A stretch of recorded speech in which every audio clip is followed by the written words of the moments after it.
You wouldn't believe my current situation. The locks are changed, and the windows are locked. Chris never imagined he'd end up in such a pickle. He's usually so confident, and now he's starting to panic. Open the door. Do you hear me? Come on, open the door. Hey, do you hear me? Stop. To keep his son from living on the streets, Chris took him to the subway station. Chris' son told him the homeless guy was mistaken. It wasn't a time machine. What's going on? The guy said he found a time machine in the park. His son was like a beacon of hope, always lighting up Chris' heart. So he played along. Yep, this is our time machine. We just need to press this black button. Press it. This is too cool. Should we press it? Okay, oh my gosh. Open the door.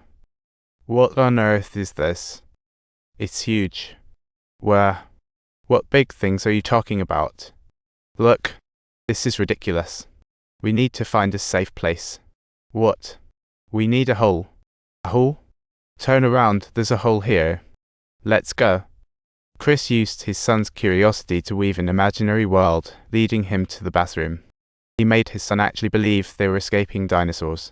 First, he locked the door and then laid down some toilet paper to make sure his son could sleep comfortably. When someone knocked on the door, he braced it with his foot while gently covering his son's ears. He didn't want his son to see his failure. Tears filled Chris' eyes. He felt like a total loser, a failed husband and a father. Next day, he took his son to the church, hoping to snag a free bed, but the economy had crashed, and there was already a long line. A flashy sports car zoomed by, and clearly, that lady was unfair. Just as it was almost their turn, the church staff announced that everyone could skip the line because only 4 beds were left. But right then, a homeless guy jumped in line, and when Chris spoke up, the church staff rushed out to halt it, saying they'd evict everyone. When Chris protested, a kind old man came forward to vouch. In order to steer clear of being manhandled.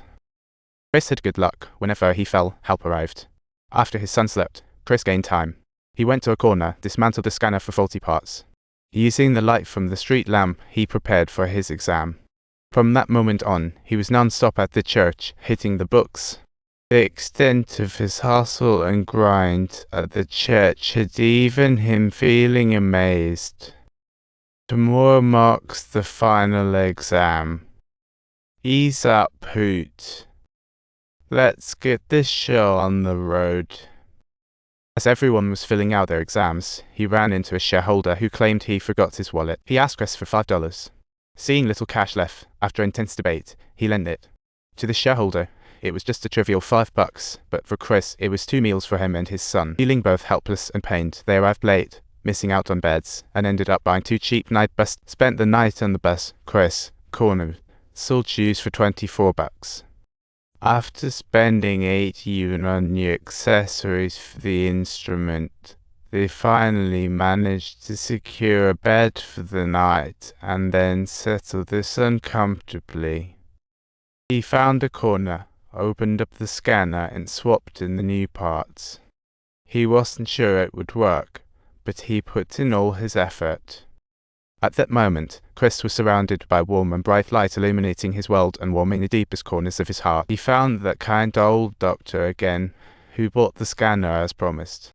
That night, Chris took his son to a hotel for the first time. With a TV and a big bed, after all they went through, it dawned on them that where they slept didn't matter anymore. What mattered most was that they never lost hope. The 6 months of internship was about to come to an end.